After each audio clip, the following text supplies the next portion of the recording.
We have a big problem in the construction industry right now. Staffing, retention and recruitment, personnel, labor, just trying to find people to hire. That's what we'll be talking about on this episode of The Build Up, the people side of our business. Why does it seem so difficult to hire people, and what can we do about it?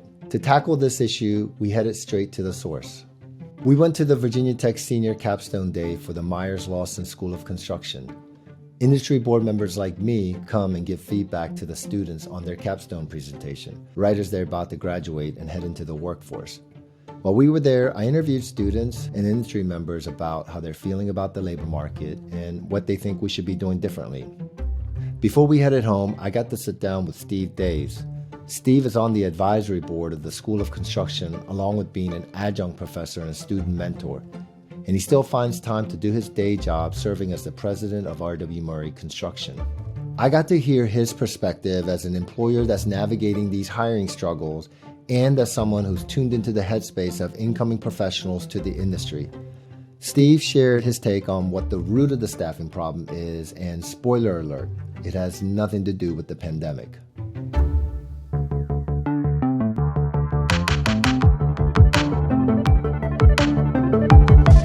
Labor shortages aren't unique to the construction industry. Struggles to hire and retain staff are being felt across the board since the pandemic.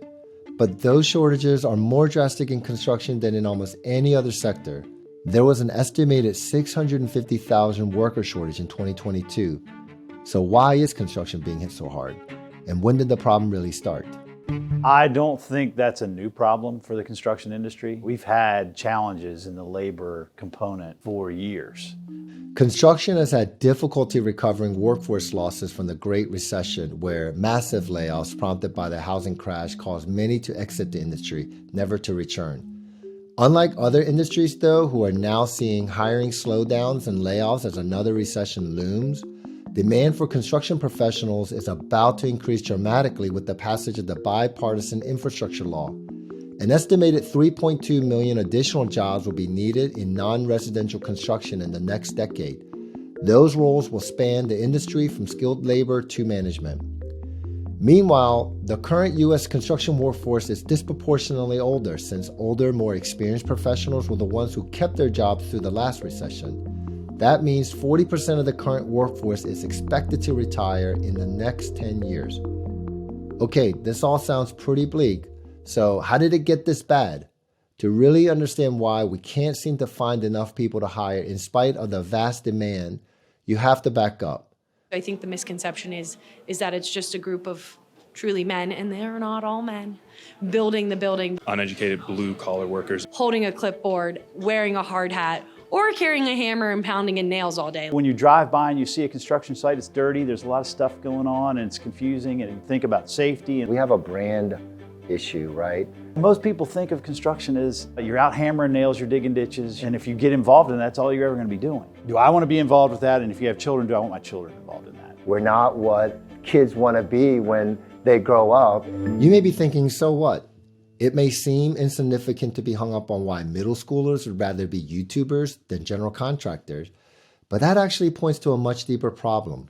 There's a widespread perception that construction is not a career to aspire to, and kids are picking up on that sentiment from a young age, and it's having real consequences down the line. You don't know what you don't see. It doesn't just stop at the people doing that hard work out in the field. There is an area between being the architect and the engineer. There are people who are out there running the job sites, running those companies. They don't consider the E in STEM under engineering doesn't fit the construction profile, and we're like, absolutely, it absolutely does. The engineering piece, I mean, that's a major piece of our industry. I mean, you don't build facilities like this without engineering. And as a construction member of the team that's doing this, you have to understand what's going on. You may not necessarily be the designer behind it, but you've got to understand the fundamentals associated with why they're putting this beam there or building this concrete column the way they're building it. And in order to have that, you've got to have that engineering base. If you want to see how the perception of the industry impacts who chooses to pursue a career in construction, just ask the people who did choose to go into it. Ask them how they landed in construction, and you'll probably get one of two answers. Yeah, so I grew up with a family of contractors, either whether it was residential or commercial. I just My dad, my grandfathers, all of them. A lot of my family upbringing has had blue collar roots with all the different trades and things like that. I also saw influence from friends and family about in the construction industry. Originally, I was accepted into the College of Natural Resources. I was actually part of the engineering science and mechanics department. I originally came to Virginia Tech in the College of Engineering, and I thought I was going to be a chemical engineer. And then I took Chem 2, and I was super bored. You know, the construction industry is interesting. It's not one where people really gravitate to. It's kind of one people discover by accident, unless you have a family member that's involved in it and you see it constantly. Construction wasn't my main focus when I came to Virginia Tech. I thought I wanted to be something else. I thought I wanted to be an architect. So that's what I was in the School of Architecture.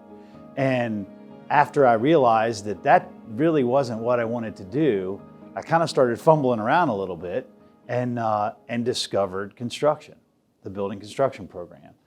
And I had some friends in the building construction program. And I found construction engineering and management just on a whim. And one of my friends was in this major, and I was talking to him. And I only ever heard great things about it. So I took a shot after freshman year and joined the program. And I decided to come and check this out, and I loved it. And I was like, this looks really cool. Hands-on education, visual learning, your job produces real results. Yeah, no, it's completely shifted where I expected to be by the time I was graduating. Having our pipeline of degree-seeking professionals be reliant on exasperated engineering majors having a friend studying in construction is probably not the best system. I was like, I really like this. It seems really cool, so I really want to try it. And I got into it, started taking the classes, and I found them to be, I'm not going to say easy because nothing's easy, but I just got it. I was really enjoying what I was doing. So that's when I realized, this is my home. If you're watching and you're in the industry, we want to know what got you into construction. Did you stumble upon it accidentally too? Leave us a comment and let us know. In all seriousness though, how many smart, talented students are we missing out on in construction programs because they lack those chance encounters nudging them in a direction of an opportunity they didn't otherwise know existed? That's why I love asking, especially folks that are just getting into the industry, why did you pick the construction industry? Some of them will say, well, my parents were in it, but that's just how I got introduced to it. But once I got into it, I started exploring all the different stuff that I could do and the technology that I could be involved with and the creating of communities that I could be involved with, the travel I could do. It's a challenging industry to work in, and we work hard, but we also have fun. It doesn't make sense not to have fun while you're working. If you want to travel the world, get into our industry. If you want to get involved in politics, get into our industry. If you want to work with the latest technologies on how to put things together, get in our industry. If you want to do stuff with your hands, get in our industry. The opportunities within the construction industry are limitless. And that's what people don't understand. And we don't do a great job of relaying that to the public. All right. If the core issue causing the labor shortage is the lack of interest in the industry, a lot of which is based on misconceptions, how do we fix it?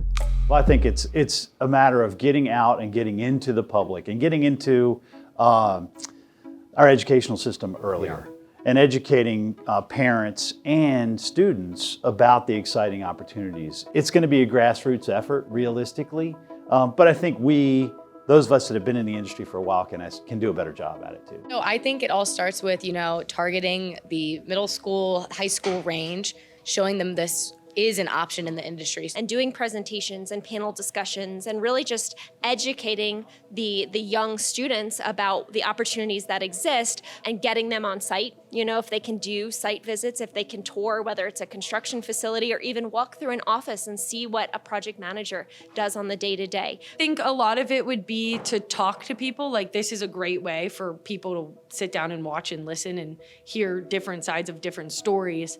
I think another way of that is to just ask questions. I think people sometimes are afraid to ask questions. Our organization participated in a career education event at a middle school. And it was fascinating to see the kids come up and talk to us and really, they know you're building buildings, but when you start talking to them about other cool stuff, they have no idea that you're using the latest technology to do that. No idea. So that starts piquing their interest, and then you get involved with it. And then the parents start hearing that because their kids are talking about it or what they learned. A large part of the perception issue is the assumption that construction isn't inclusive or diverse, particularly for women. Unfortunately, that perception isn't entirely wrong. Women only hold 14% of all jobs in the industry, but that rate has steadily been increasing since 2016, up from 12.5% following the recession. The numbers only tell part of the story, though. The experience in the office or on job sites can't be captured with just data. So we asked, do you feel that the construction industry is diverse? No. But yes. So it's diverse with, I think there's a lot of different types of people, but they are definitely a lot of men. And so I think diverse in ethnicity is there, but I don't think diverse again from gender is there yet. You know, it is a male-dominated industry. It's kind of daunting going into it thinking, okay, I could be the only woman on this job site. I have been a lot of times. It can be hard at times. And so I think that is where it is a hard mindset for some people to understand, is that you may be the only woman out there, but it's really not as bad as you would think it is. So there is this sort of misconception that the construction industry lacks diversity, and that isn't completely true, is it? Not anymore. Not anymore. But it's definitely a challenge that we have. I mean, you know, I'll sit in rooms and there's really not much diversity in there. And you think about construction and, you know, unfortunately when it's portrayed in movies and TV and all that, you kind of get that good old boy feel. Right. But that's kind of what we're battling. We're battling to move past that, because that's not what the industry is. What is the industry like? Now, there's significantly more. It's still not enough. We've got significantly more women, significantly more people of color getting involved in the industry, which is what we need. I think to get more women involved in the industry is to hear from more women and for women to be curious about building. there are so many opportunities out there that I don't think they recognize. Letting them know that there are females in the industry, and these are the things that we're doing, and we are successful. Getting women involved, I think, even in just STEM in general, is a huge thing that is now becoming prominent in schools. Now we just need to get schools to understand that engineering is also building. My goal next semester, you know, do some outreach, go to some of these high schools in the area, talk about, you know, what we do in our internships and the opportunities that there are in the industry for women. Today I was very pleased about the industry board meeting and how many women were there, getting our voices out there. So I think it's on the up and up of diversity. It's progressing. You know, the diverse opinions and experiences that we see across the board, that we need that to keep things new and exciting and get new fresh ideas in. Because again, the more diverse thought you have, the more opportunity you have for growth. It's a worldwide industry. I mean, like I mentioned earlier, if you want to travel the world, construction is a place to be, because we're all over the world. To be all over the world, you have to understand all the different cultures going on around you. You have to be able to interact in all those cultures. So it's definitely a lot more exciting now. Solving the staffing shortfall doesn't stop at recruiting new employees. To truly address the problem, we also have to focus on developing and retaining employees we do have. I asked Steve, what's the secret to retention? And Steve would know. He's been with R.W. Murray long before he was president of the company. He started with them as a project manager over 30 years ago. It was his first job out of college, and he's been there ever since.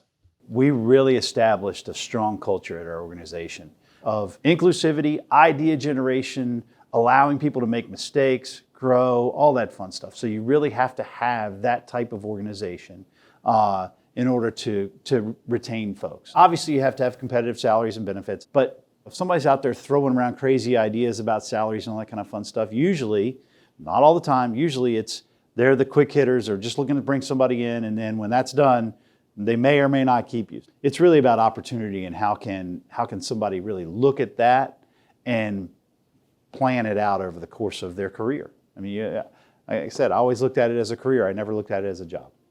So, the answer to why there's such a labor shortage in construction is that we have a PR problem. That's not the way most people are thinking about the issue, but it's really at the core of what's going wrong. To have enough talent, there needs to be a reliable pipeline of people joining the industry to meet the demand. And that will only happen if it's an enticing career path that people know about. That last part is where we've fallen short industry-wide. The consequences of this are being felt, and the need to address it has never been more pressing. Thankfully, we're on our way to solutions. And it all starts with these conversations. That's why we started the Build Up. We want to help get conversations just like these started in our industry and spread the word to those on the outside. So if you want to do your part and help solve for the labor shortage, give this video a like so we can reach as many people as possible. Better yet, send it to a friend. If you want to hear us cover more topics on the construction industry or hear my full conversations with Steve, subscribe to our channel. We'll be releasing the extended interview next week. So until next time, that was the Build Up.